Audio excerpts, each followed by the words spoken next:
ये लोग सत्ता और स्वार्थ की राजनीति करने वाली पार्टियां हैं और सत्ता के लिए किसी हद तक जाने वाले लोग हैं।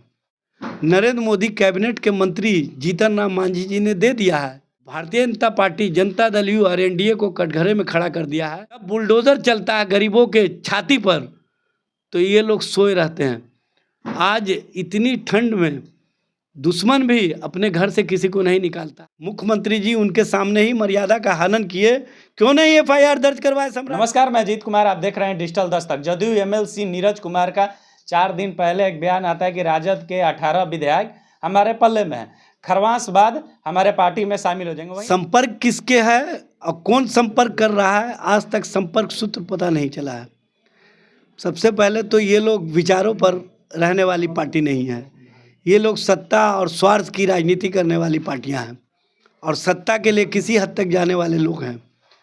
अपने विचारों का परित्याग करके दोनों एक दूसरे के साथ गलवैया किए हुए हैं। भारतीय जनता पार्टी का विचार समाप्त हो चुका है।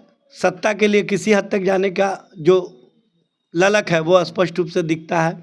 और जनता दल यू के अंदर तो भूंजा पार्टी के लोग पूरे पार्टी को कहीं ना कहीं भाजपा के विचारों में विलीन करना चाहते हैं, इसीलिए इस तरह की कवायद चल रही है। ये लोग सत्ता और स्वार्थ की राजनीति करते हैं और एक दूसरे के साथ नूरा कुश्ती का खेल खेल रहे हैं, यह स्पष्ट रूप से दिख रहा है। एनडीए का प्रचंड जीत हुआ है, उसके बाद भी आपके विधायकों पर नजर क्यों है लोगों का? भाई 202 सीट जीतने के बाद भी इन लोगों को पता है कि सत्ता में हम तो ज़रूर आ गए हैं, लेकिन जनता का विश्वास नहीं जीत सके हैं। मशीनरी को माध्यम बना करके, चुनाव आयोग को माध्यम बना करके जिस तरह से इन लोगों ने चुनाव जीता है, उसका स्पष्ट प्रमाण नरेंद्र मोदी कैबिनेट के मंत्री जीतन राम मांझी जी ने दे दिया है। अब तो चुनाव आयोग को इन सवालों का जवाब देना चाहिए कि क्या डीएम के माध्यम से चुनाव में हेराफेरी होता है, क्या मशीनरी के माध्यम से चुनाव आयोग खेल खेलता है। और जिस तरह से एसआईआर में 69 लाख के करीब वोटर्स के नाम काटे गए, 22 लाख नए वोटर्स के नाम जुड़े और चलते चुनाव के दौरान चुनाव आयोग ने स्वयं चुनाव आचार संहिता का उल्लंघन करके 3 लाख नए वोटर जोड़ने का काम किए। ये 25 लाख जो नए वोटर जुड़े, इसकी सूची आज तक चुनाव आयोग ने प्रकाशित नहीं किया है। चुनाव आयोग से बार बार हम लोग कह रहे हैं कि आप सूची प्रकाशित कीजिए, लेकिन ये सूची प्रकाशित नहीं कर पा रहे हैं।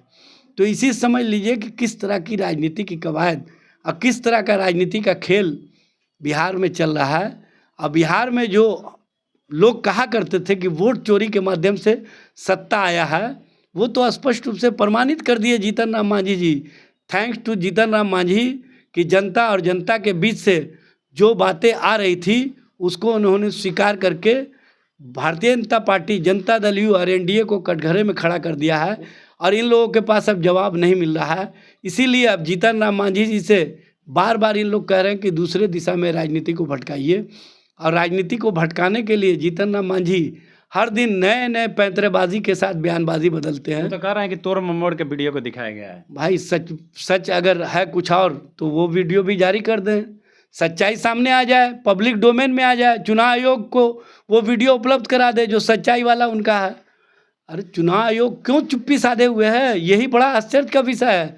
जो लोग स्पष्ट रूप से कह रहे थे कि चुनाव में हमने वोट दिया तेजस्वी जी को, लेकिन परिणाम आ गया एनडीए को, ये तो आश्चर्य का विषय है। नितिन नवीन स्पष्ट रूप से प्रमाणित हो गया। नितिन नवीन जी राष्ट्रीय कार्यकारिणी अध्यक्ष बनने के बाद पहली बार बिहार आते हैं। अब मन से वो भी तेजस्वी यादव को खोजते हैं कि तेजस्वी यादव बिहार में नहीं। इसी से समझ लीजिए कि वो कार्यकारी अध्यक्ष भी बन गए हैं, तो उनकी राजनीति कहीं ना कहीं बांकीपुर से आगे नहीं निकल पा रही है। तेजस्वी जी की खोज का मतलब है कि ये लोग सब का सब वास्को डिगामा बन गए हैं और तेजस्वी जी के इर्द गिर्द ही पूरी राजनीति की धुरी का रहने का मतलब है कि इन लोगों को बिहार की जनता के हितों से मतलब नहीं, बिहार के जनता के समस्याओं से मतलब नहीं।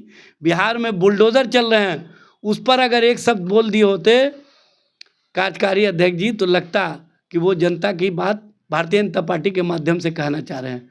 जब बुलडोज़र चलता है गरीबों के छाती पर, तो ये लोग सोए रहते हैं। आज इतनी ठंड में दुश्मन भी अपने घर से किसी को नहीं निकालता है, ये लोग उसके घर पर बुलडोज़र चला करके अट्टहास करते हैं। मुख्यमंत्री नीतीश कुमार ने महिला के साथ अमर्यादित व्यवहार किया, जिस तरह से अपमानजनक व्यवहार किया, उस पर अगर नितिन नवीन बोल दिए होते तो लगता कि हाँ उनको महिलाओं के प्रति और महिला के सोच के साथ वो खड़े हैं।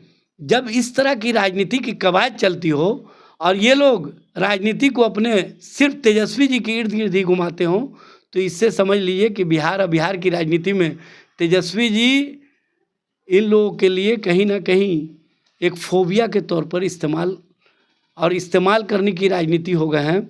और इस तरह की राजनीति को बिहार की जनता पसंद नहीं करती है, ये बात समझ लेना चाहिए। उसी मन से कल देखिएगा कि उप मुख्यमंत्री सम्राट चौधरी जी भी राजद पे, तृणमूल कांग्रेस पे, समाजवादी पार्टी पे परिवारवाद का आरोप लगा रहे हैं। भाई आप लोग जनता की बात क्यों नहीं करते हैं? आपको सत्ता किस लिए मिला है? जनता की सेवा के लिए मिला है, जनता के मुद्दे पर बात करने के लिए मिला है, बिहार के विकास के लिए मिला है।